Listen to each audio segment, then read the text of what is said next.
One of the things that can be quite destructive are the terms good boy and good girl. I know, but how programmed is it when you see a good kid to go, oh, what a good boy?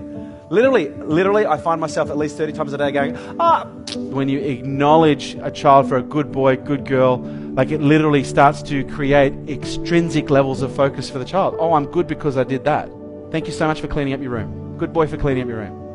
Versus, thank you so much for the effort. Oh, I really appreciate it when you did that. Great effort, mate. Really appreciate the effort you put into that. Thanks, buddy. That social acknowledgement creates drive because they're being acknowledged not for the outcome, they're being acknowledged for the effort, which is so far against all of my programming because I just wasn't brought up that way. Who can understand what I'm talking about here, right? We want to make sure that we are not saying good boy or good girl. We're saying, thank you for doing that. I really appreciate the effort. You start becoming conscious of how you praise your children, and you start to acknowledge the things that you want to see more of. Thinking more of, not outcomes, thinking more of what are the things that as a natural consequence create the outcomes that you want. So, let's look at what's involved with motivation. There are two forms of motivation. Extrinsic motivation, and there is intrinsic motivation. Extrinsic motivation is carrot and stick. Carrot being, do this and I'll give you a reward. Stick meaning, don't do it, I will threaten you with punishment. They did research in early childhood development centres where they had groups of kids and they had an art class. And they found three basic types of children. There were the kids that loved painting and drawing.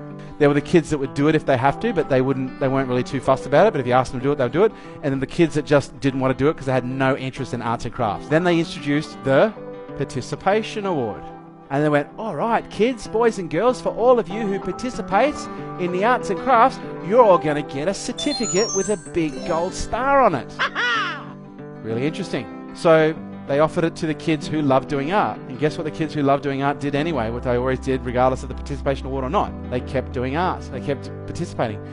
They offered it to the kids who did art if you asked them to it, but they weren't really bothered if they did it or not. Guess what they did? They kept doing what they always did. And then you had the third group of kids who didn't like doing art. And guess what? In the early stages when they first offered it to those kids, guess what those kids started to do? They actually started to participate in some level of art. 2 to 4 weeks later, the first group of kids who loved doing art, guess what happened? A large percentage of those kids stopped being motivated to do the art, and they were more hesitant and more resistant to doing the art. The second group of kids who would do it were also more resistant towards just naturally wanting to do art. Before, when you asked them to do it, they would do it. Now when you ask them to do it, they actually didn't want to do it as much anymore. And the third group of kids, who they were actually really trying to motivate, went back to not participating in art class.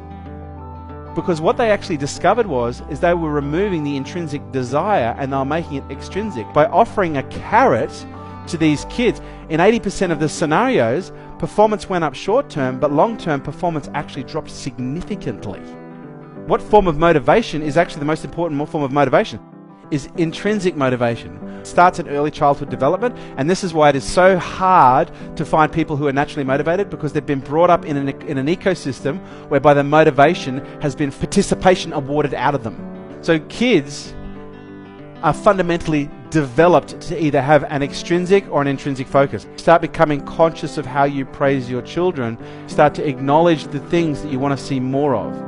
We want to make sure that we are not saying good boy or good girl. We're saying, thank you for doing that. I really appreciate the effort. What do you think an intrinsically motivated person is constantly thinking about?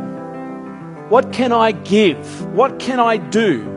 They're not thinking about what can I get, because they're thinking about what they can give and what they can do based on what they like, what they love. It's not about what they get. They're doing it because they love it. Would you like to know the hidden secret of staying motivated in business? Yes. Do what you love. Do what you love and you will be driven.